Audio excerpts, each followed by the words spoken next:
FFA, Countyfairgrounds.net. Welcome to today's podcast. Good afternoon. Hi, do I have Coutny Conkle, the manager of the Wyoming State Fair, on the line with me?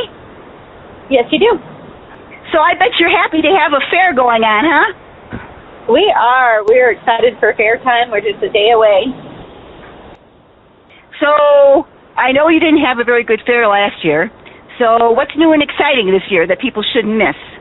We were one of 3 state fairs that were actually able to take place in 2020.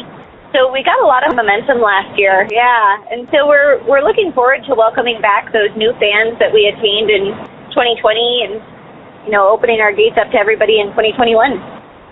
I'm going to ask you first a little bit about parking. I mean, what's the parking lot? I am a senior. Do you have, is it easy to get in and out of? It is. We actually have sponsors for our parking lot, so parking is free for our patrons. We have 2 main parking lots, and they're located conveniently on each side of the fairgrounds, so we can get you as close as you need to be to the region of the fair that you're most interested in, free of charge. Yep. So our adults are $8 a day to attend the fair, and we do have something called Pioneer Day, which is where we welcome folks over 62 years of age into the fairgrounds all day Wednesday, free of charge. What's good and exciting for kids under 12? For kids under 12, it's only $3 for them to come to the fair, and we have so much for them to see and do. This year we've added a petting zoo that's free with fair admission. We've added the Play with Gravity Motorsports Show, and we have also added a arcade zone within our shopping plaza where all of the games are on free play. So it can really be a fun, affordable day for the family. Okay, Miss Fair Manager, if you were coming to this fair for the first time and you came in the gate, where would you think you should go first? So I think I would definitely get there early. I would make sure to go to our Rotary food booth for breakfast. I would stop by our barns and enjoy the livestock shows before the Carnival opens. Then I'd go enjoy the Carnival, our concessions, and our great shopping that we have this year. And there's so much free entertainment included every day starting at about 10 a.m. We have our stage shows all the way until closing. So there's just a jam-packed fun at the Wyoming State Fair. And you said you had great food. Have you got a lot of food vendors with different kinds of food? We do. We brought on board a new concession manager just about a year ago. He was brand new, just a few weeks before our fair, and he really hit the ground running. So this is his first year that he's been able to make it his own, and just the diversification of the vendors that we have to offer has been really awesome. So there's tons of different options, and there's some really fun, exciting stuff. So what's your favorite fair food? So I'm a traditionalist. My favorite fair food is cotton candy. Okay. All right. What about grounds acts? A lot of people like to come to these things. They have free grounds acts. Do you have any grounds acts walking around? Yep. We've got a ton of entertainment this year. We have, new to our lineup, we have Play with Gravity, which is a motorsports show. We've historically done like a grandstand motorsports show that was an additional price. And we wanted to make sure that we're becoming even more valuable and affordable to the families that come out and enjoy the fair. So we've added 3 shows a day of Play with Gravity that are included with your fair admission. And then we also have a chainsaw carver that will be doing demonstrations daily. And throughout the week of the fair, he will actually carve us a couple of things that we'll be able to auction off for our endowment fund, which is how we are going to create a sustainable future for our fair. And then we have the Rock Bottom Boys, which if you've ever had the pleasure of seeing them, they're some of our favorites. We've got Trevor and Lorena, which are a variety act. And we've got Dan Meyer, who's a sword follower. So we've got tons to see and do. I mean, it's just, there's something for everybody. All right, let's talk about your exhibit buildings. What kind of exhibit buildings do you have? Absolutely. So we have a really cool collaboration here with 4-H and FFA. So each of those organizations has their standalone building. So we have a 4-H building that houses all of their crafts, their baked goods, their sewing projects. And then we have something very similar for FFA.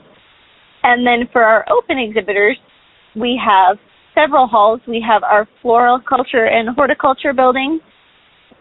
We have our fine arts.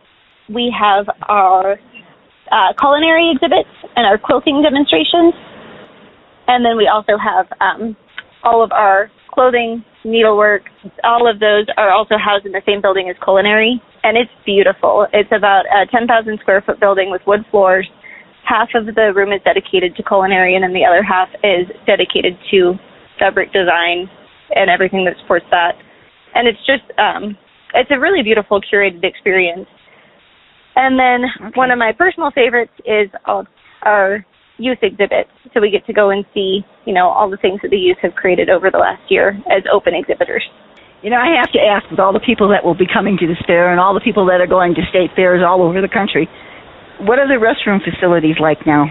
So we actually have it pretty good at the Wyoming State Fairgrounds because we do have restrooms located in every single one of our halls, every single one of our barns, and then we have several standalone restrooms.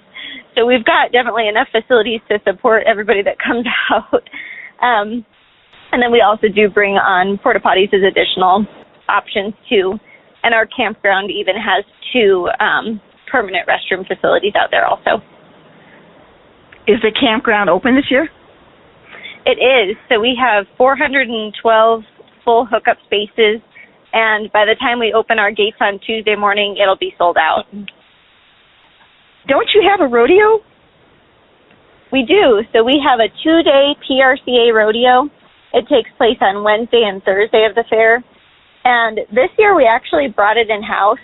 And so instead of hiring a stock contractor to produce the entirety of the event, we have an internal committee that has been working on this event for almost a year now to make sure that we're doing right. The state sport of Wyoming is rodeo. And so we have a really big obligation there to make sure that we're doing right by the state. And so we're working with stock contractors that are based out of Wyoming. We're trying to use stock that's bred, fed, and owned in the state of Wyoming and make it a great reflection of the state that we get the opportunity to serve. What hours is generally the fair open from opening time to closing time? So we are 10 to 10 on Tuesday, Wednesday, and Thursday, and then 10 to 11 on Friday and Saturday. And what evening entertainment do we have? So we have grandstand entertainment every night of the fair. Tuesday night kicks off with the Ranch Rodeo, which is a pretty fun, interesting event. If you've never been to one, I highly recommend going out and seeing what it's all about. And on Wednesday and Thursday, we've got Prca. Friday night, we have our concert night, and this year we've got Walker Hayes coming. And then on Saturday, we end with a bang with the Demo Derby. What time does the Carnival open? The Carnival opens on Tuesday at 1 p.m., and daily the rest of the fair at 11 a.m. Are you excited? Yeah, we're so excited. It was nothing short of a miracle that we were able to have our fair last year. And so it's such an honor to have that forward momentum that we were able to sort of rally the troops in 2020 and give everybody something positive to believe in and take that energy and that renewed sense of community into 2021. The Wyoming State Fairgrounds also has other events that go on during the year. Do you know what follows the state fair? We do. So we have about 400 events that take place outside of the fair on the fairgrounds throughout the year. Our next major event is in just a couple of weeks, and that is a very large-scale ram sale. And so that means we'll be spending every day from Sunday after the fair closes next week to the day that the ram sale moves in, making sure that those barns are flipped and ready for them to have an awesome and successful event. Okay, all right. That's a lot of events for a fairground. I know it. My team feels the same way. But, yeah, it's nice to keep busy.